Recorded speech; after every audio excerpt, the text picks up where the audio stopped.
Pour aller un peu plus en détail dans les équipements qui peuvent être utilisés pour retirer l'énergie libre, eh bien, premièrement, il faut regarder ici une image, toujours tirée du livre de James McKinney, et ce qu'il appelle la batterie, ou si vous voulez, la pile environnementale et locale, alentour du soleil, et pas du soleil, mais de la Terre et de la Lune. On voit ici des bains d'électrons qui nous proviennent du soleil, et ces bains d'électrons-là sont ici défléchis, si vous voulez, avec le champ magnétique de la Terre. Donc ils sont changés de direction et passent éventuellement créer une queue de plasmique qui appartient à la Terre. Et on a la même chose du côté de la Lune ici, et bien la Lune aussi, il va y avoir des électrons qui vont passer de part et d'autre de sa masse, et elle va éventuellement avoir une queue qui n'est pas nécessairement visible à l'œil, mais il y a une queue plasmique derrière la Lune qui traîne derrière la Lune. Et donc, c'est un peu la façon dont ça se promène à ce niveau-là. Et évidemment, dans les deux pôles, eh bien, les électrons souvent viennent se coller aux lignes de champ magnétique, et vous allez avoir au pôle nord des électrons et des protons qui vont passer au pôle sud. Et ces lignes d'énergie-là, évidemment, sont extrêmement riches en courant électrique, et c'est assez intéressant. Et c'est pour ça que si on regarde les installations majeures de HAARP, sont souvent localisées plus au nord. Il est plus facile à ce moment-là de se syntoniser avec l'atmosphère et d'aller chercher ces courants électriques-là qui sont gratuits, qui coulent toujours et qui nous proviennent du soleil. On va vous donner un peu une idée de comment ça fonctionne. On le voit ici. Alors, vous avez besoin d'une énergie de départ pour alimenter votre tour. Après ça, bon, vous augmentez la puissance et vous syntonisez à une certaine fréquence qui est environ de 40 000 cycles, 20 000 cycles. Et les ondes se feraient un chemin vers la haute atmosphère. Et éventuellement, il y a une connexion qui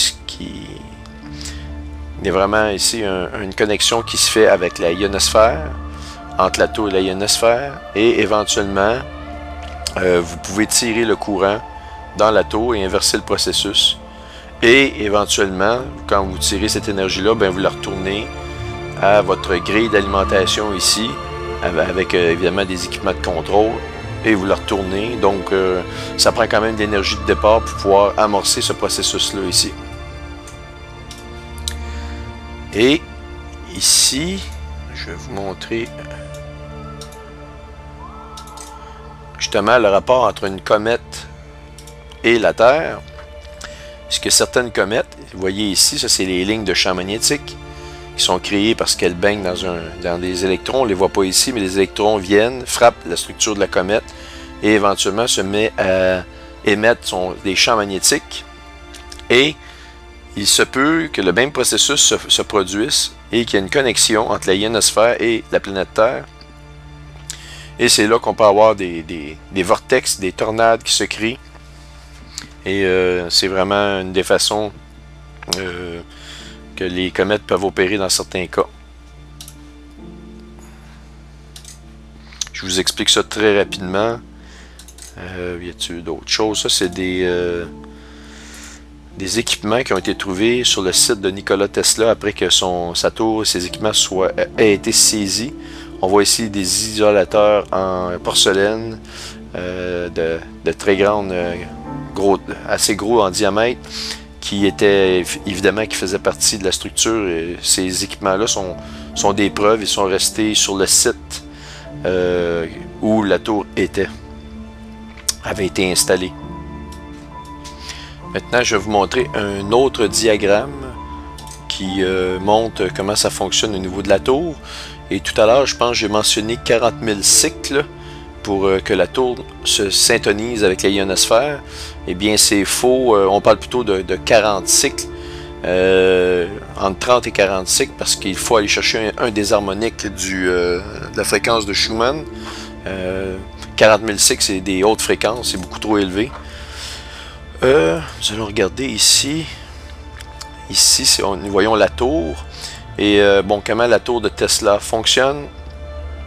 Premièrement, il faut avoir d'énergie de départ pour injecter, pour alimenter la tour. Ensuite, il faut la syntoniser à 40 cycles par seconde. Bon, exactement. Avec un voltage d'au moins 200 000 volts. Après ça, on augmente au fur et à mesure l'énergie dans la tour, au fur et à mesure que celle-ci se crée un chemin vers la ionosphère. Évidemment, l'énergie se disperse en hauteur, donc il faut continuer d'augmenter son énergie. Et après, évidemment, jusqu'à l'ionosphère, de l'atmosphère jusqu'à l'ionosphère, et à ce moment-là, on crée une connexion et l'énergie éventuellement va venir écouler à travers l'antenne et on peut réinjecter ça dans la grille d'alimentation.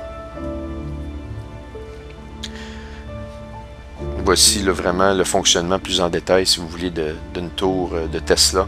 Et cette tour de Tesla-là est l'ancêtre, et vraiment si vous voulez, l'ancêtre des antennes qu'on appelle le projet HAARP. Si vous pouvez aller sur Google, c'est H-A-A-R-P, donc vous pourrez trouver de l'information là-dessus. Et ce sont des armes extrêmement puissantes et qui ont accès à de l'énergie de façon illimitée.